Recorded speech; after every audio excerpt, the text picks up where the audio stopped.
We are Hillingdon Council Watch. If you have already watched our introduction video, you will have seen and hopefully agreed with our current concerns regarding Hillingdon Council's Climate Emergency Declaration, Strategic Climate Action Plan, and net zero carbon neutral aspirations. As we detailed in that report, we had a number of questions regarding the Council's rationale and statements for these, and as promised, we put these directly to them, emailing all currently active councillors with these inquiries and giving them a month from the beginning of October to provide a response. As of the time of publishing this video, everyone has failed to respond at any one point, which is very disappointing from officials meant to be working for the public in a transparent manner. However, what Hillingdon Council did do is on the 11th of November, they activated their Climate Strategy Consultation, which is to review their revised Strategic Climate Action Plan for the next 3 years, and is open to the public for feedback with a very quick deadline of January the 12th, 2025. We've taken a look at the revised document, and in this report we'll again list our concerns with some of what is contained within, as well as our response to the consultation itself for all Hillingdon residents' consideration. First, we'll come back to Hillingdon Council's declaration of a climate emergency, which they made on the 16th of January 2020.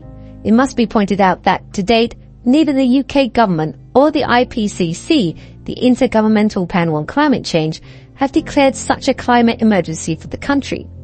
Instead, many councils, including Hillingdon, have taken it upon themselves to announce this for their areas of the UK, and have done so without any real discussion or consultation with the residents to see if this fear of climate catastrophe is shared by the majority.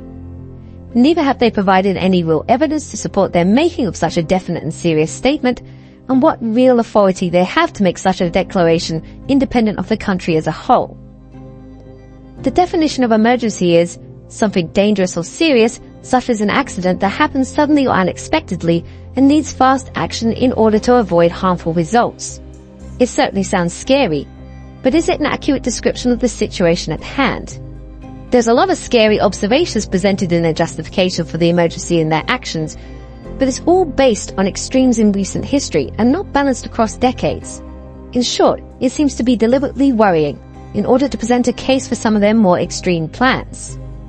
Yes, our climate may be changing, but we do dispute this is solely a man-made problem. Weather fluctuates and changes all the time, and at points there can be extremes of one type or another.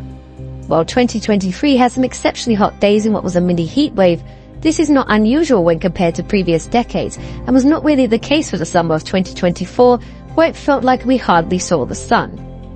Additionally, we also question just how much benefit would be seen to global emissions by drastically reducing Hillingdon's carbon output.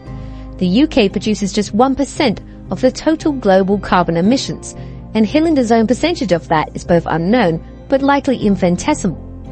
With countries such as China and India increasing their CO2 output, would any changes we make in the borough and elsewhere even be noticed, and could we be creating future problems for our own growth as a country in chasing the net zero ideology over sense? Also, if this is such a serious issue for the world, why do the actions of our leaders literally fly in the face of their own instruction to reduce carbon output? So, with all that in mind, let's take a look at Hillingdon Council's revised Strategic Climate Action Plan. The original vision included becoming carbon neutral and using 100% clean energy across council services by 2030. One of the initiatives to achieve this has been to replace glass boilers with electric heat pumps in council-run buildings, including Winston Churchill Theatre and Hall and Highgrove Pool and Fitness Centre in Ruislip, and at Hillingdon Sports and Leisure Complex and the Civic Centre in Uxbridge. However, rather than being a perfect solution, these devices have been shown to be problematic in heating buildings sufficiently. Particularly in winter months, they use a higher rate of electricity to run, which can make them more expensive than the equivalent cost would have been in gas use. Indeed, looking at the council's provided graph, they point out the rise in electricity usage for the carbon saving achieved, and the difference in carbon saved is less than would have been created just by keeping with the gas system. These pumps also have a much larger noise output than gas devices, and so this will impact on the surrounding area where they are installed.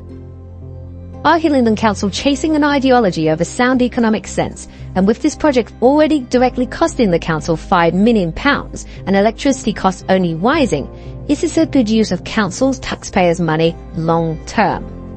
While on the subject of electricity, are these initiatives really that ecologically sound if they require more electric use? The council have already admitted that its target of using 100% clean energy sources was overly ambitious and not realistic. Currently, only around 39% of the national grid's electricity comes from renewable sources, and some definitions for what is classed as renewables are dubious at best, with the rest coming from fossil fuels or other systems such as nuclear. So more electricity used, companies relies more on non-renewable sources to supply it, and so more carbon output. There are also many issues with creating enough renewable sources such as solar and wind, as these are not really the true ecological solution either, with solar panels and wind turbines needing specialist infrastructure to recycle their components after they degrade from around 20 years' use, and instead they are often just dumped, as that is the most economical solution. Now let's look at Hillingdon's efforts in replacing their current fleet of service vehicles, mostly fuel-powered, with low-emission and electric-powered ones. Again here, Hillingdon Council have also wisely realised that going full electric-powered was not realistic, as it's a hugely expensive undertaking for the large vehicles that are required. But further thought is needed by the Council into the efficiency, ecological impact, and indeed the ethical nature of the electric vehicle option. Many of the metals needed for the batteries to power electric devices come from areas where child labour is rife, such as the Congo, and with children working in dangerous and often fatal mining conditions. Are Hillingdon Council running full checks on where the components for the vehicles they are purchasing are sourced from? If not, they could be inadvertently supporting child slavery. Along with that, there is also the huge environmental impact the mining operations for these metals is having, as they are being sourced for more and more products. And as well as the extensive environmental degradation damage being done from the mining, the battery production process requires much more water. 2 million tons of water to produce 1 ton of lithium, which is enough for just 100 car batteries. When comparing the environmental impacts and the carbon emissions between a standard fuel-based vehicle and electric battery one, there really isn't much in it, but the electric vehicle could be having much more environmental impact globally from their production. And again, we come back to the point of the need for the electricity to be generated to charge these vehicles, and where that is still currently coming from, and the carbon that produces. Finally, there are still many issues regarding both the efficiency and safety of large electric battery vehicles. These do not have the range of fuel-based vehicles and have to be recharged regularly to do the same amount of work. And more worryingly, there have also been increasing number of electric vehicle fires, and these generate a lot of toxic gases and can be extremely difficult to put out. So, are we doing more damage to the planet as a whole just to reduce some carbon emissions in our local area? Again, are Hillingdon Council pursuing ideology over actual environmental and economical sense? Moving on to street and other public lighting, and Hillingdon Council have continued with their program of replacing many of the old high-pressure sodium lighting with LED ones. These may use less electricity as stated, but they are having a wider ecological impact, with studies showing that they are reducing insect populations by half, and the blue lighting emitted can also affect humans and wildlife's production of the sleep hormone melatonin, which affects sleeping habits and can lead to chronic health conditions over time. Is the damage being done to wildlife and our own health worth the energy and emission saving? If we now come back to the consultation itself, this is how we at Hillingdon Council Watch will be answering. Each question asks for a yes, no or unsure answer in response to how well the council are doing against their various initiatives. On the question of, is the need for climate action clearly presented, we would say no.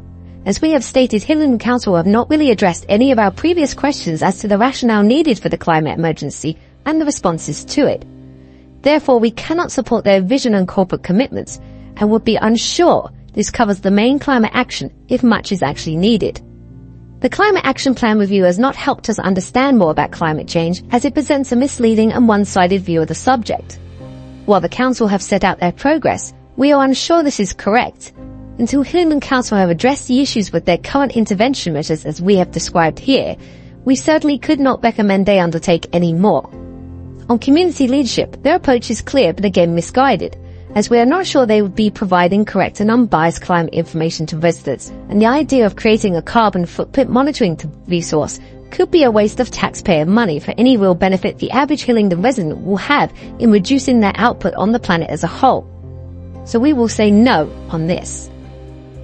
For the Council's own operations, we would say this is a no, due to the many problematic issues with replacing the previously used devices with electric-powered ones we have highlighted in this video, along with the issues regarding LED street lighting, and they should prioritize looking into these issues before continuing.